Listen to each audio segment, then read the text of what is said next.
Hablaremos hoy de libros milagrosos, de libros mágicos. Deberíamos empezar quizá por los libros sagrados, ¿no? Para los musulmanes, el Alcorán, Al-Kitab, no es una mera obra de Dios, como lo es el hombre o el universo, sino uno de los atributos de Dios, como su eternidad o su ira.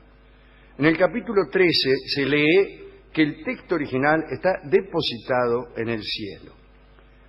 Los árabes recibieron el don de modelar en el verbo lo que otros modelan en la piedra, el metal o el mármol. La arena no les permitía edificar sobre ella palacios o catedrales, y por otra parte Mahoma aborrecía a los pintores y escultores. De ese desagrado resultó el progreso de los adornos geométricos, de los arabescos y de la caligrafía. La decoración preferida de las habitaciones acostumbra ser una muestra de escritura selecta. O sea, no hay cuadros en las habitaciones. Si bien el Corán no se pronuncia al respecto, la ley veda cualquier tipo de música. Jamás se la usa en el culto en la mezquita y los virtuosos presumen de evitarla. Queda claro entonces que la poesía hacía las veces de todas las artes entre los árabes, ¿no? El poeta, el shair, era sacerdote, curandero, árbitro, sabio, jefe. El poeta era omnipotente y podía matar por medio de la palabra, podía con sus versos traer alegría o tristeza, podía desencadenar la cólera, la venganza o la guerra. Todos los jefes de tribu debían poseer la elocuencia, y así Said, Amir, Kail, que son palabras que significan jefe, significan también el que habla. En un libro escrito por la divinidad, nada puede ser casual, ni en el Corán, ni tampoco en la Biblia, que también es un libro sagrado. Los cabalistas razonaron que la virtud de ese orden provenía de las letras de las palabras, hicieron una complicada ciencia al respecto. Otros pensaban que los números eran instrumento de la creación, eso ya lo pensó Pitágoras, pero que las letras lo sean fue el aporte de la Cábala. Sin embargo, yo pasaría por alto, porque ya hemos hablado mucho del Corán y de la Biblia, como libros mágicos, y empezaría por el libro que encontró Nicolas Flamel allá por el siglo XIV. Él dio cuenta de un libro que, según parece, había sido editado en el infierno. Lo había comprado Flamel por 2 guineas. Era dorado, muy viejo, las hojas no eran de papel ni de pergamino, sino de corteza de árboles jóvenes, estaba encuadernado en cobre y la tapa estaba cubierta de signos indescifrables. Se componía de 3 fascículos de 7 hojas cada uno. La 7ª hoja de cada fascículo aparecía en blanco. El resto de ellas mostraba bellas ilustraciones y los textos estaban grabados con caracteres latinos. En la portada se leía con grandes letras. Ah, la tiene ahí. Y lo tengo acá.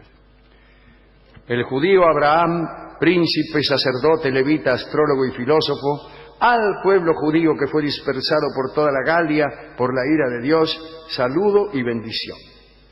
El resto de la página aparecía lleno de horribles maldiciones para quien osara leer el libro. Que lea este libro, chao. Esta truculencia es sospechosa. Cuesta imaginar un libro creado para no ser leído nunca, aunque yo conozco algunos. Las maldiciones en realidad son énfasis destinados a aumentar la fe del lector más que a espantarlo. Uy, mirá, debe ser cierto esto, con todo lo que dice. Si quiere que yo no lo lea, debe decir cosas importantes. A ver, lo voy a leer. Según Flamel, a partir de la 3ª hoja, se explicaba en sencillas palabras cómo transformar los metales en oro. Al parecer, esta revelación tenía por objeto ayudar al pueblo cautivo a pagar sus impuestos. Durante 21 años el alquimista realizó miles de experimentos. Lo ayudaba en ellos y en otros una joven señora llamada Perenelle. El 25 de abril de 1382, a las 5 de la tarde, Nicolas Flamel transformó una cantidad de mercurio en casi la misma cantidad de oro. La explicación que dejó de aquel hecho es perfectamente inútil y figura en otro libro, un libro convencional que escribió el propio Flamel y que se llama Libro de las Figuras Jeroglíficas. Ahora, el verdadero prodigio que operó ese viejo libro infernal es este. La maldición se cumplió y Flamel murió misteriosamente mientras buscaba la receta del arcano que prolonga la vida, o sea, el elixir de la eterna juventud. Algunos aseguran, sin embargo, que Flamel no murió, que sigue vivo. Por ejemplo, el conde de Saint-Germain decía que en el siglo XVIII era cosa común verlo caminar por París a Flamel. Cierto es que el conde de Saint-Germain es otro que bien bailaba, después de muerto, ¿no? Sus adeptos todavía hoy garantizan que se haya vivito y coleando, por así decirlo. Sí. Otro libro famoso es el libro escrito por Thoth, con el que disfrutan muchísimo los esoteristas. Thoth era el dios egipcio con cabeza de ibis. Este libro sería tan viejo como la humanidad misma, y en sus páginas parece que estaba aquella cosa de la que se deriva el conocimiento de todas las demás. En la India podríamos hablar de los Vedas. Los Vedas ejercían una enorme influencia. Se les asignaba origen sobrehumano. Es un corpus 6 veces más extenso que la Biblia y se articula en 4 compilaciones. El Rig Veda, o Veda de los versos recitados, el Sama Veda, o Veda de los cantos, el Yajur Veda, o Veda de los sacrificios, y el Atharva Veda, o Veda del sacerdote del fuego.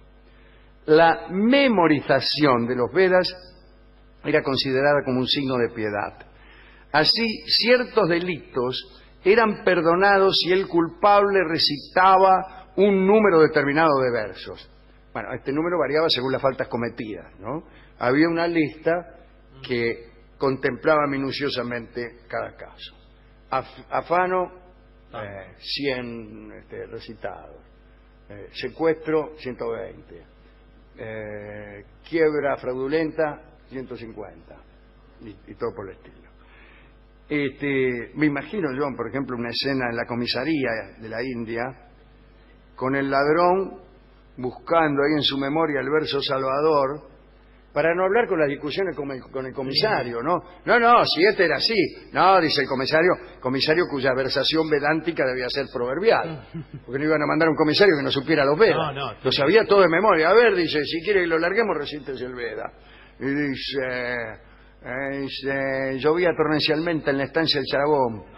Mateando junto al fogón estaba tuita la gente. Dijo un viejo, de repente se de un cuento que da miedo. No, dice, ese no es el Rig Veda. Ah, señor.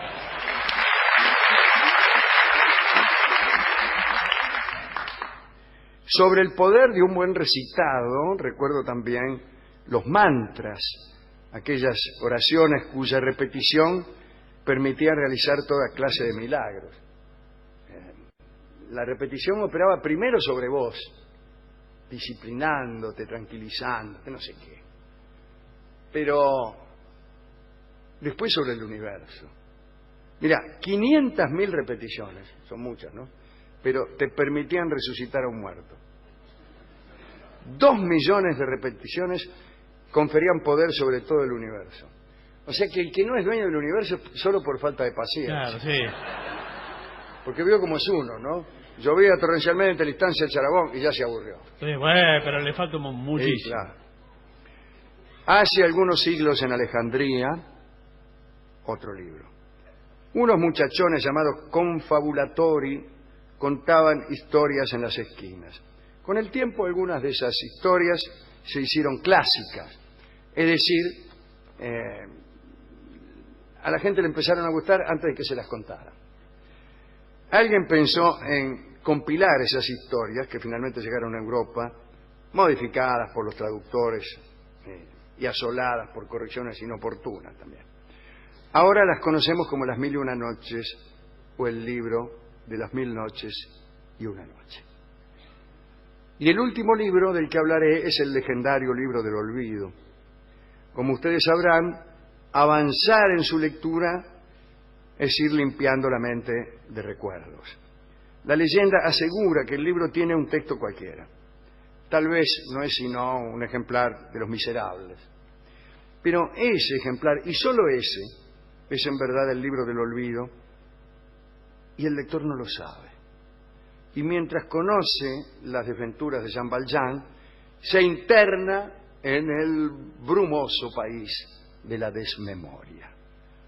Sin embargo, no se sabe de nadie que haya completado su lectura. Bueno, desde luego, quienes lo hicieron lo olvidaron. Esta misma circunstancia impide la localización del libro, cuya apariencia, estado y ubicación también han sido olvidados.